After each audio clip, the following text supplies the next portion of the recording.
All new Tuesdays. We're a team. I fix them, you shine them up, you sell them. I guess this is why we drive these before we buy them. Rush to Riches on 4 Wheels. The Car Chasers. Tuesdays, 10 Eastern. Coming up on the Suze Orman Show. Tick, tick, tick, that tax deadline is near. Ways for you to maximize your money. Also, in survival mode, you just kind of feel that no matter what comes in, goes out. Right. Are you telling me that he has money that he spends that you don't have control over? Yes. Oh, and you asked me, can I afford it? I want to buy a North Face Denali jacket. I live debt-free. I would hope so, wouldn't you? Yeah.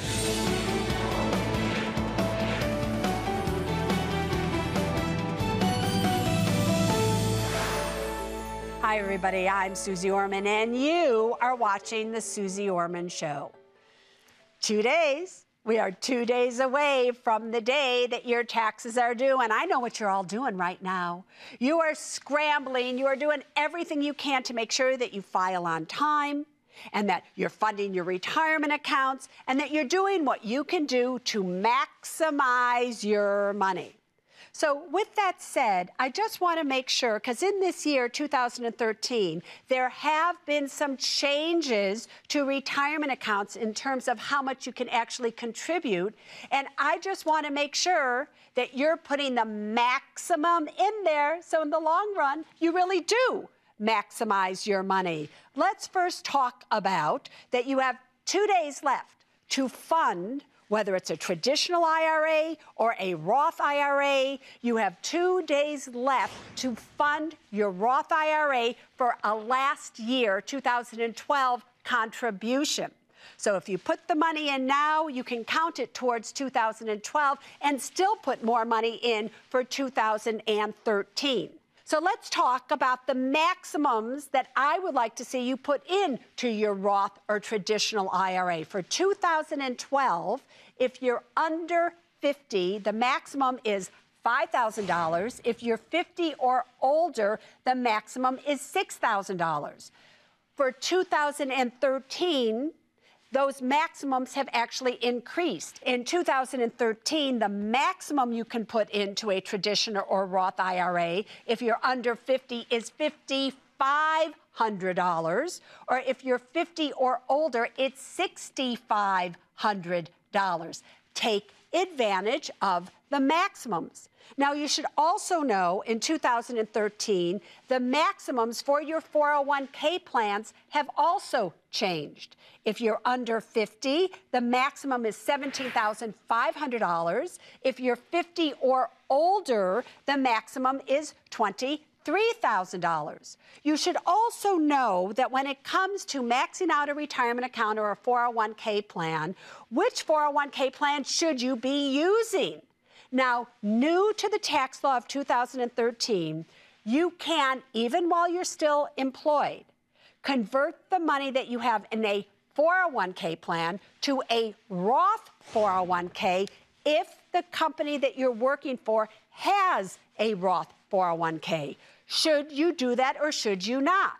If they have a Roth 401k, I do think your new contributions should absolutely go into your Roth 401k. And if you want to convert some of your regular 401k money into your Roth 401k, do it little by little because, again, why? You will owe ordinary income taxes on that money, and you need that money outside of your retirement accounts to be able to pay for it. Now, here's the question you all should be asking yourself. Who of you out there should literally be converting from a traditional 401k to a Roth 401k? Listen, if you're about to retire next year, you're going to need this money to live on.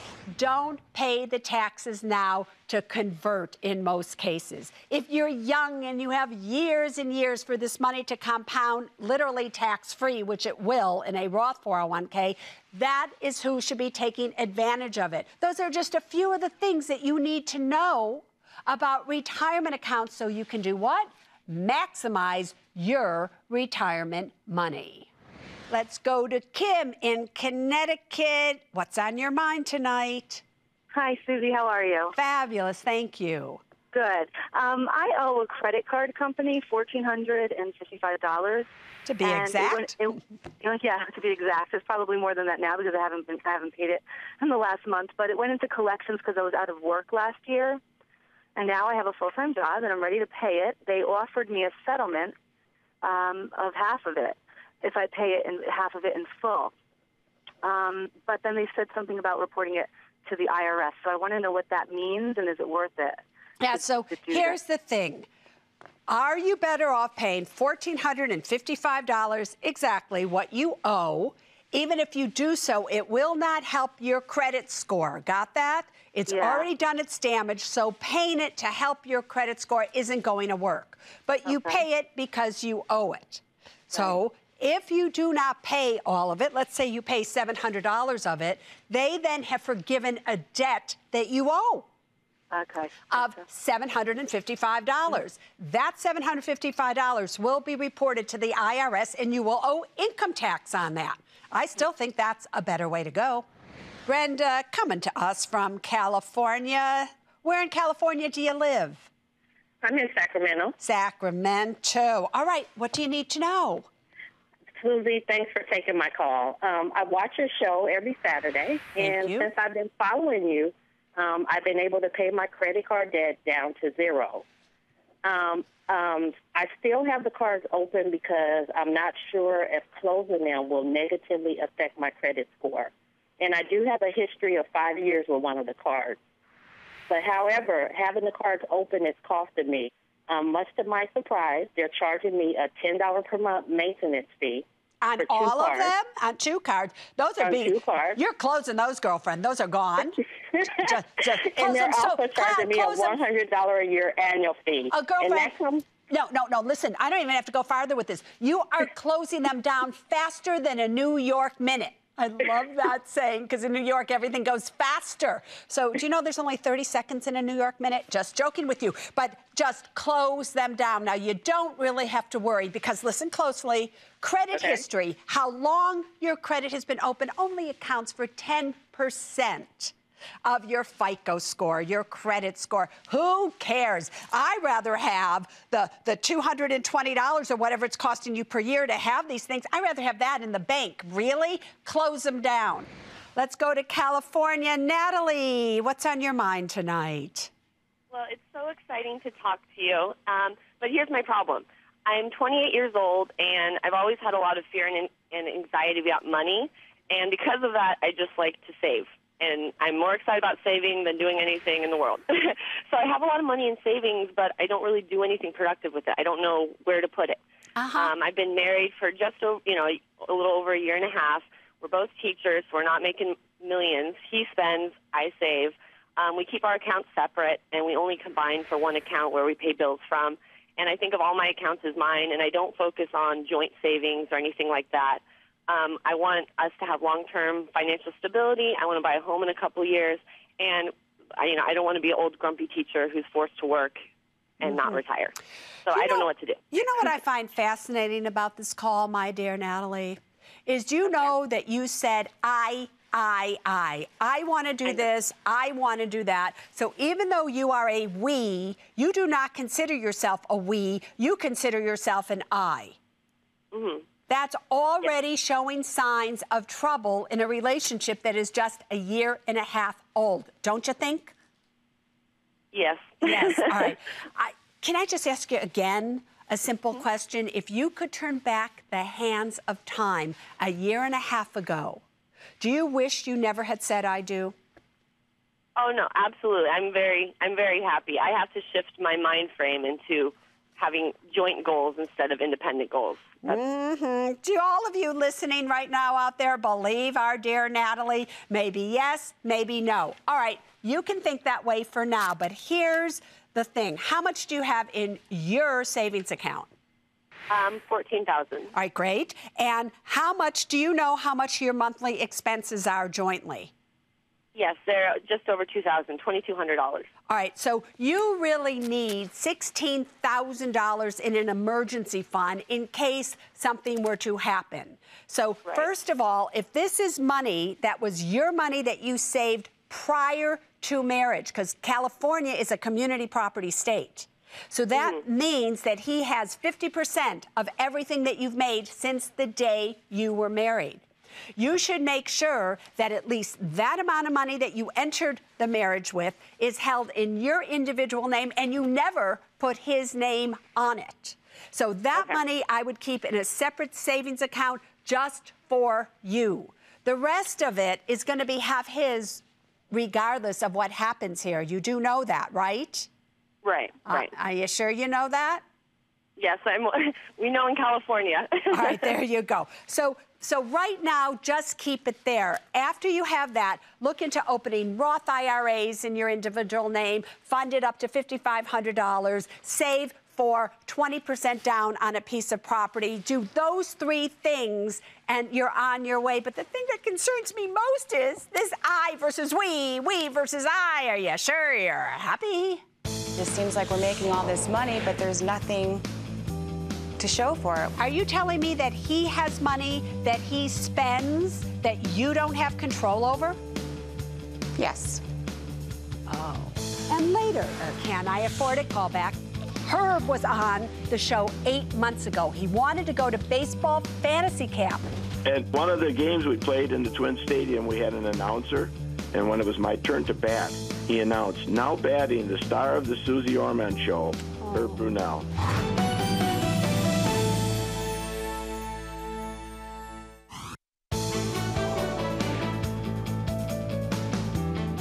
Welcome back, everybody. Now, let me ask you, does this sound familiar? We can't seem to get ahead. No matter what we do, we live paycheck to paycheck. I just don't understand why we don't have more than we have. If so, you'll relate to my one-on-one tonight. Beth is here from Cleveland, Ohio. She is 44 and a licensed practical nurse. Beth is married to Brian, who is 47, cute, and a sales rep. Anyway, they've been married 18 years and have 3 children, 15, 16, and 17. Beth and Brian admit that they spent a whole lot on their children's education to the detriment of their retirement. Now, Beth wants to know how to turn this around.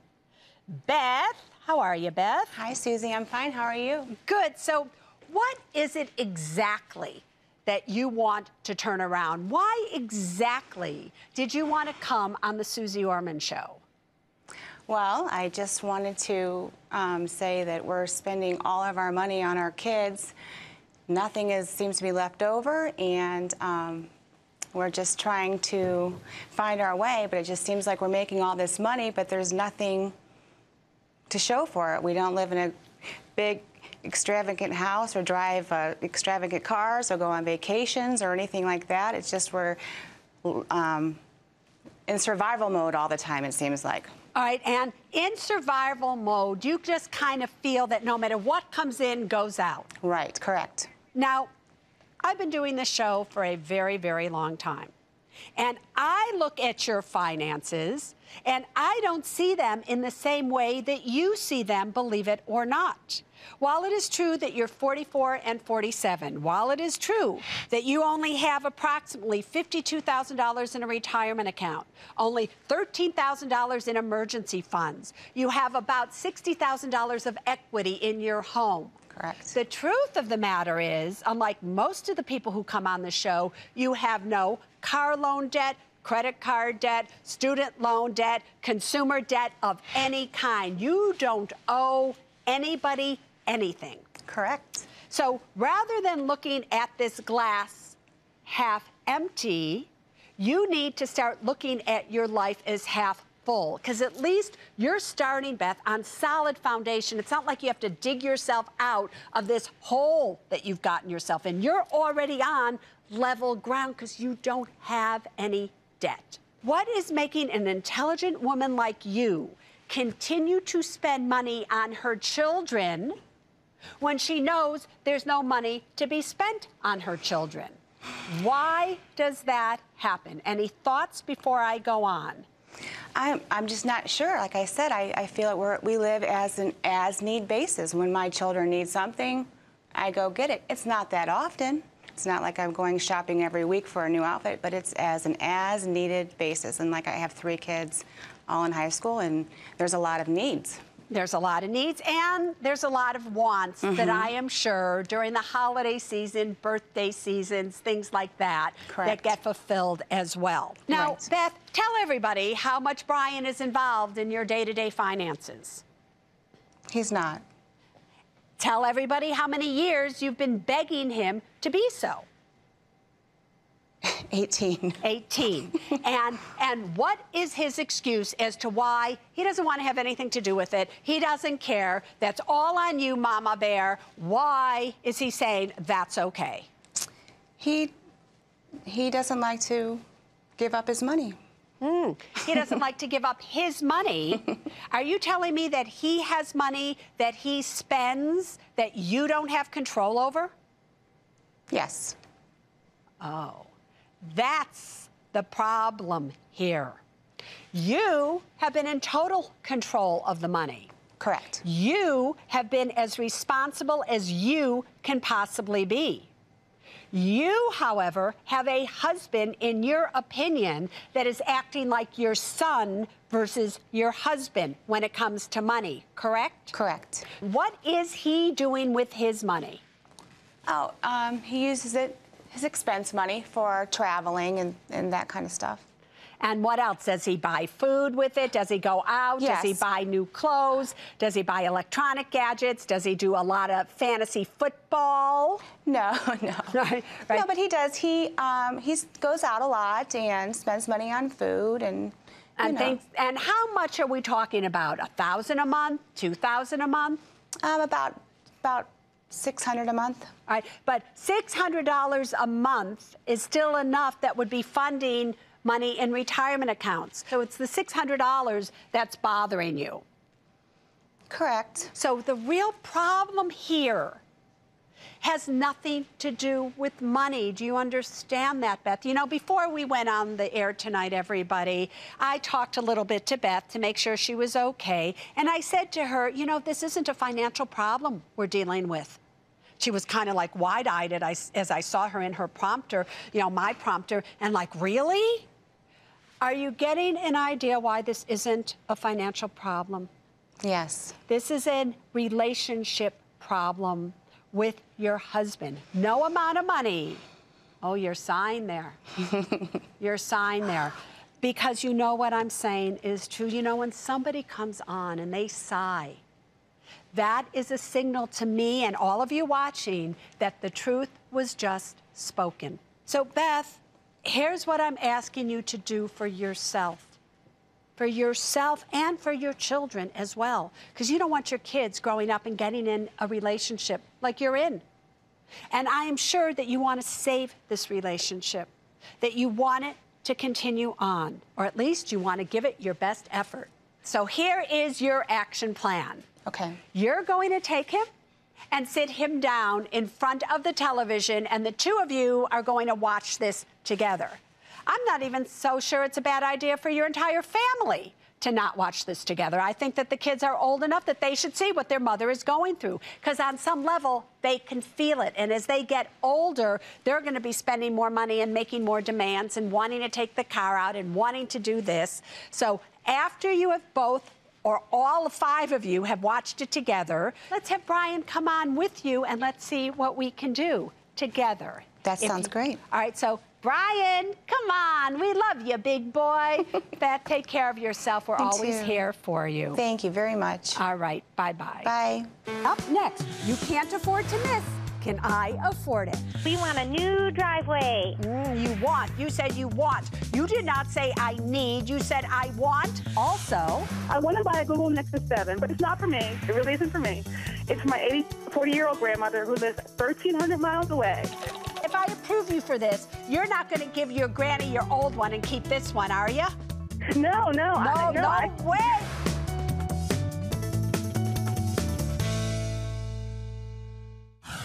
What do you want to buy? Google Nexus 7. A new driveway. North Face Denali jacket. It is that time. That time being, you call in, you tell me what it is that you want to buy, and I tell you if you can afford it or not, which is why we named the segment the Can I Afford It segment. Anyway, I'll ask you a few questions. You tell me about your money, and let's see what I decide. All right, are you ready? Crystal, what do you want to buy? Susie, I'm so glad to be on the show. Oh, thanks, Crystal. I want to buy a Google Nexus 7, but it's not for me. It really isn't for me. It's for my 40-year-old grandmother who lives 1,300 miles away. We Skype 2 to 3 times a week, but her computer is over 4 years old. It's so slow, it drops the video, it freezes it, it drops the call. It's really frustrating. So it'd be great if you could approve me. It's only $249. All right, so I just love that. As you were listening to Crystal, everybody, how did it make you feel when she said, oh, her computer was it's so old, it's over 4 years old. It makes me feel like, oh God, how would Crystal define me? Anyway, just let me make sure on this. If I approve you for this, you're not going to give your granny your old one and keep this one, are you? No way. All right, Crystal, show me the money, sweetheart. Okay, so my total take-home is $10,738. However, about half of that is rental income. So the take-home is $5,814, and the rental is $4,914. Yeah. My expenses are $8,864. For debt, I have highly leveraged, $242K, 30-year fixed mortgage, $200K for 30-year fixed mortgage, $89K for 30-year fixed mortgage, and $59K for 36-year fixed mortgage. I also have $1,241 in credit card debt, but it's only at 0%. That's the only reason I haven't paid it off. For savings, I have $54,000 in liquid, $1,500 in investments, and $217,000 in retirement. So my 84-year-old grandmother will be very happy if you approve me. And your 84-year-old grandmother doesn't have $249 to buy this for herself, because I'm here to tell you, I think your grandmother's probably is doing better financially than you. Well, she would think it wasn't extravagant, because her computer does work. It just doesn't. It works. It's just frustrating on both sides. All right. Listen, you can't afford this. You have debt. You don't have enough money in retirement. You're really short of emergency fund by a lot. You can't afford it. So therefore, I have approved you. Listen closely, because it is important. People first, then money, then things. To have a granny who's getting older, and you talk to her once or twice or 3 times a week or more, and you can see each other, that, in my opinion, is priceless. So this $249 is an incredible investment in something that all the money in the world can never buy. That is the only reason I'm approving you, girlfriend. You better get your financial act together. You're making too much money to have this little and too much expenses. All right, Sharon, what do you want to buy? Okay, Susie, how are you? I'm good, Sharon. How are you? Oh, I'm really good. I'm hoping to hear good news. We want a new driveway. You said you want. You did not say I need. You said I want. All right, why do you want a new driveway? Well, our current driveway has a lot of dips and the pivots and the sinkholes in it. It's not quite wide enough. When you pull in, you get out, you're stepping in the grass. You are, and so is it dangerous? No. No? Is it just something that's inconvenient? Yes. Yes. Show me the money. Okay, I'll show you the money. We have an income of $4,152 a month. Yes, ma'am. Our expenses are $3,686 a month. Yes. Our home mortgage is $200,000, 30-year fixed. All right. In liquid savings, we have $28,000, $30,000 in investments, and $110,000 in retirement. And how are you going to pay for this? Well, we plan on using some of our liquid savings. And that then brings you down to like $21,000 in emergency funds, when truthfully you should have about $32,000. So now I'm almost $11,000 off of emergency fund just so that you don't step in the grass. Are you kidding me? You are denied. Save your money. Oh, but you know that. Elizabeth, what do you want to buy? Hi, Susie. Me and my husband would like to go on a last hurrah. before we have kids. You know, why is it so funny? Is it like, obviously I've never had children, so is it really that bad once you have kids that you gotta do it, you know, before you have kids? One last hurrah. I will not ask you what that means other than you just want to go on a vacation. Hurrah. You're going to be hurrahing a lot if you want kids. But anyway, $8,000. Girlfriend, show me the money. Well, Susie, we have $9,877,000 in combined monthly income. Yep. Our expenses are $5,297,000. Yes. We have a 30-year fix, which we've just refinanced at $217,000. Yes. Yes. And then we had one student loan at $1,200. We have $152,000 in liquid savings, $30,000 in investments, and $96,000 in retirement. And how are you going to pay for this? We're planning to use our liquid savings to pay for it. To pay for it outright. So, are you excited? Do you have the cities and the places that you're going to go? Because yes, you have been approved. You're doing so great for 30 years of age. Just remember, children are expensive, so check that out before you get too many of them. Abby, what do you want to buy? Hi, Susie. Hi, Abby. What do you want to buy? I want to buy a North Face Denali jacket. You want to buy a North Face Denali jacket for $130. Is that a lot of money for a jacket, in your opinion? Kind of. Kind of. All right. And how long have you been looking at this jacket? For a couple months now. Couple months now. All right, girlfriend, show me the money. I have an average take-home of $325 a month. Yes. Expenses of about $30 a month. And how do you take that home? At the age of 16, are you working? Is that an allowance? What are you doing? I have a part-time job, yes, and I've been babysitting for a while. I love that. All right, so go on. I live debt-free. I would hope so, wouldn't you? Yeah. Yeah, I know. All right, no debt. That's good. I have $1,100 in liquid savings and $3,500 in investments. All right, now before I say yes or no to you, how many of your friends have this jacket? A few, and my sister has one. Oh, so would you think you would have really wanted this jacket if your friends and your sister didn't have it? Or do you want to be like all of them, and that's the real reason you want this jacket? I think I'd want it even if they don't, because it gets pretty cold where I live. All right, and is this a want or is this a need? It's a want. It's a want. All right, you know what happens when it's a want on the Suze Orman Show? What? You have been approved. Really? No, really? Are you surprised? Not really. Not really. Hoping I would be. Yeah, here's the reason why I approved you. You're only using about 10% of the money that you saved. You're working for this money. It's not an allowance. And that you recognized it was a want. When you have the money and everything is all right, which it is right now for you, if you want something, that's what money is there for as well. So I don't want you to grow up thinking, I only can spend money if I need it. I only can spend money if I need it. If you stay out of credit card debt, you have savings, and you want something once in a while, girlfriend, you know you're approved on the Suze Orman Show.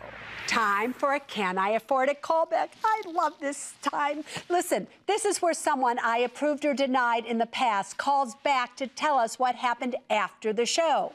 Herb was on the show 8 months ago. He wanted to go to baseball fantasy camp and asked me if he could afford to make his dream come true. Here's the callback flashback. Herb, what do you want to buy? Oh, I want to spend $4,000 to attend the Minnesota Twins Major League Baseball fantasy camp.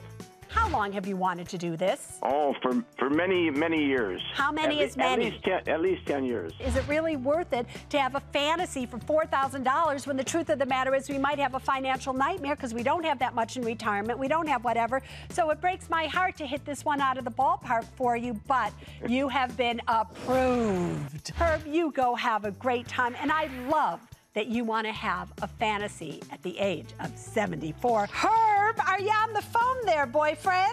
I sure am. All right, so Yes, I just have to ask you, did you do it? I did it, and it was fabulous. Tell me all about it. Tell me, what was it like? Well, I'll tell you what. It was Major League all the way. We had 2 full-time trainers.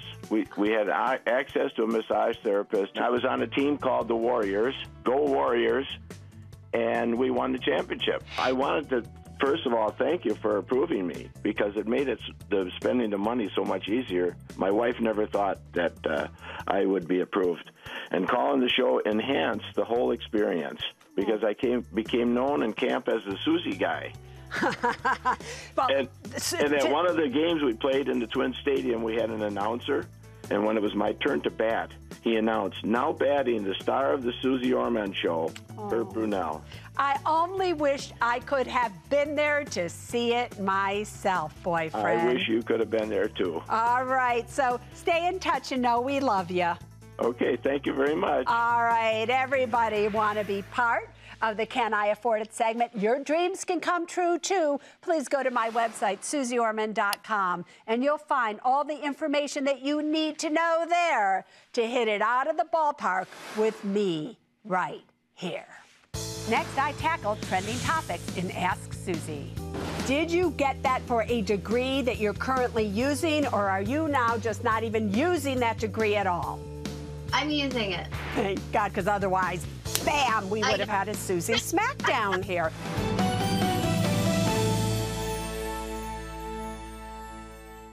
If you think you need it, before you buy it, you better ask, can I afford it? In today's hard times, you need a financial reality check. The Suze Orman Show, Saturdays.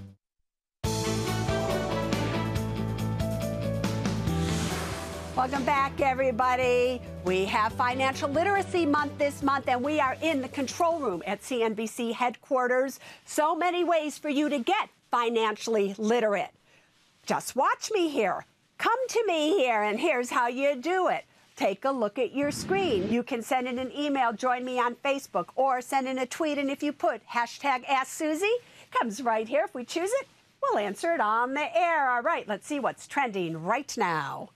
At Sweet Marie Love 7, if I want to take my 401k plan from a previous employer, should I turn it into a Roth IRA or traditional? Sweet Marie, listen to me. I love Roth IRAs. I have said forever on the Suze Orman Show, a Roth IRA is my absolute favorite type of retirement account, bar none. So yes, you should absolutely start to convert it to a Roth IRA, but little by little, since I don't know how much you have in your previous employer's 401k plan, you don't want to take, if you have $50,000 and convert it all at once, because why? You will owe income tax on that $50,000. So take a look at what you have, convert little by little, year after year, until it's all in there, but not so it really gets you on your income tax bracket. Let's see what else is trending. We have at Subar NYC, do both my husband and I need to have an 8-month emergency fund? Actually, you do not, my dear Subar. What I'd like to see is both of you have an 8-month emergency fund together, meaning just one. You don't need 8 months for you, 8 months for him, unless, of course, you're thinking about possibly not being with him for very long. If you want to have an 8-month together and 3 months just for yourself in case something were to happen, okay, but really, you just need one 8-month emergency fund. Let's go to webcam now. We are going to Ohio. Megan, you have a question for me? I do. Thank you for meeting with me, Suze. I have recently moved back to Ohio to regroup and take control of my personal finances. I have about $50,000 in private student loans, and I'm going to take the next 2 years to pay it off. I'm going to live with my parents for rent-free for those 2 years, and they're going to help by contributing $500 a month while I contribute $800 a month. By the end of that, I should have about $30,000 paid off in my student loans. And my question is, should I be putting some of that money into an emergency fund, or should I go ahead and devote all of my money to pay off the private student loans? I just have to ask this question. Number one, okay. Whatever you got, $50,000 of private student loans, yes. right? Yes. Whatever the reason was you got that, Did you get that for a degree that you're currently using, or are you now just not even using that degree at all? I'm using it. You're using it. Oh, thank God, because otherwise, bam, we would have had a Susie Smackdown here. You have a 2-year plan. After 2 years, you still will owe $20,000. What is your plan for that money? Hopefully by that time I'll have more money myself to contribute. And I'm going to just keep on contributing as much as I can. I want to just get rid of it. All right. You just said the answer to your question. If you just want to get rid of your student loan debt, which I think you should do, especially since it's a private student loan, then put 100% towards the student loan. If you want to save an emergency fund, go out there and get some more jobs. You've got to do something to bring in as much money as possible. So it's not just one job. Maybe it's not just 2 jobs. I don't care if it's 3 or 4 jobs, but this is the time right here and right now to do as much as you possibly can. All right, let's go back to the studio, everybody. And here's what's coming up next. Karen wants to know, Susie, how are we doing? We got married and had kids later in life. So we're trying to balance our need to save for retirement and save for their college education. You're afraid about what grade I'm going to give you, but you yourself have given yourself a C. That's what should be scaring you.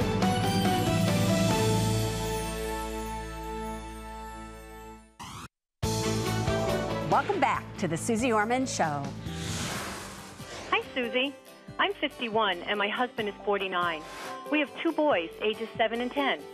We got married and had kids later in life. So we're trying to balance our need to save for retirement and save for their college educations, knowing I'll be 65 before the youngest gets through school. Our goal is for me to retire at 67 when my husband is 65. We want to finally enjoy some couples time. Susie, how are we doing?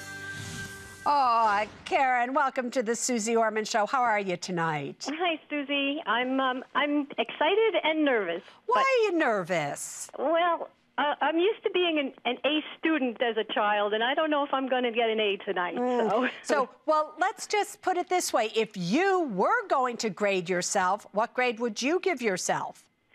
I'd have to give us a C. Susie. So here's what's so sad. You're afraid about what grade I'm going to give you, but you yourself have given yourself a C. That's what should be scaring you, not what Suze Orman's going to say, but what you yourself think about your own situation. But let's see what we have going here, girlfriend, and let's show everybody your financial situation. All right, Karen is 51, Marty is 49. They have about $430,000 in retirement, $40,000 about in an emergency fund, $104,000 in investments, $285,000 is their home value, but they owe mortgage debt of $217,000. They have consumer debt of $1,700. So here we are at the ages of 51 and 49 with a net worth of about $640,000. No comment on that. Let's go on to the monthly income and expenses. So currently we have after-tax income of $6,100 a month. We have monthly expenses of about $4,760 a month, which that gives us in excess to put in emergency funds and retirement accounts and everything like that, $1,340 per month. So the question is, how are you really doing? Now, I am grading you not on your current financial situation. Okay. I am grading you on, do I think you're going to be able to meet your goal when you are 67 and your husband is 65? That's what I'm giving you a grade on. And if I were going to give you a grade, I would give you a B. Oh. Not so bad. I think you're doing pretty good. Good. Let me just tell you, if you continue to do everything exactly like you are doing now, when you retire in 16 years at 67 and 65, you are going to have approximately $7,300 a month of after-tax income. I have put your goal then to be at least $6,000 a month of expenses. That's what I think you need. That $7,300 comes from the $1.3 million that you're going to have in your 401ks if you keep investing like you're doing, about $145,000 or so in your Roth, along with your Social Security and the pension and everything. That's what it's going to give you. And that is not with Marty taking any Social Security at that point in time. Okay. So Marty could wait till he's 70 if he wanted to, and that would be extra money for you. So why didn't I give you an A? Very simply, you are underinsured. You're not contributing the max to your retirement accounts. So here is your way to an A. Number one, I need you to get more term insurance. You should have $1.2 million on Marty. You should have $500,000 on yourself. 15-year level term. You should each contribute the max to your Roth IRAs. You should continue to contribute $200 a month to your 529 plans, just like you're doing. Your children then will have about $30,000 each.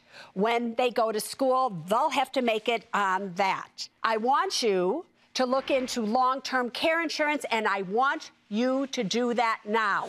If you just did those few things, you would have gotten an A. Up next, one more thing that I want you to know. If we were so strict with them, they'll stop wanting to make money because they can't use it. And when you tell them it's for their future, they don't understand that anyway because they think they're never going to get older.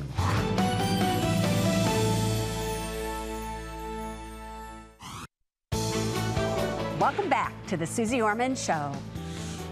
Wow, that hour went fast. So that means it's almost a wrap here on the Suze Orman Show. But before we go, there is still one more thing that I want you to know.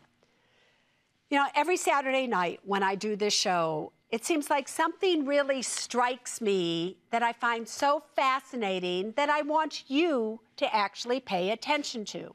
And tonight, this has to do with our Can I Afford It caller, Abby, who was 16 years of age, who called into the show simply to ask, Suze, can I afford to buy a $130 jacket?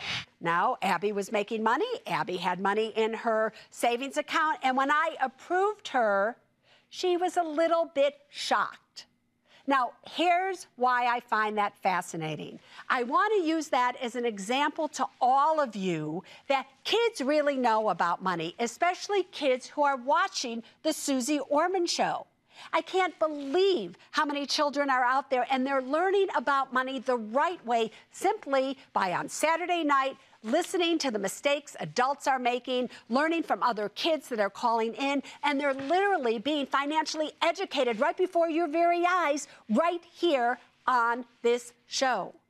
But I want you to understand, kids know when they're educated with money, when they're doing something wrong, when they're doing something right. But they also need to know, which is why I approved Abby in this situation, that if they're working hard for their money, that if they've saved their money, that they're not going to spend more really than 10 or 15% of what they saved. That this life isn't always about, I can only spend money if I need it. What's good is making money because I can't use the money when I want to use the money. If we were so strict with them, they'll stop wanting to make money because they can't use it. And when you tell them it's for their future, they don't understand that anyway because they think they're never going to get older. Now you know. So I want you to think about what I did with Abby. I want you to think about your children and what you're doing with them. But the main thing I want you to know is this. There's only one thing that really matters when it comes to money, and it goes as follows. People first, then money, then things. Now you stay safe.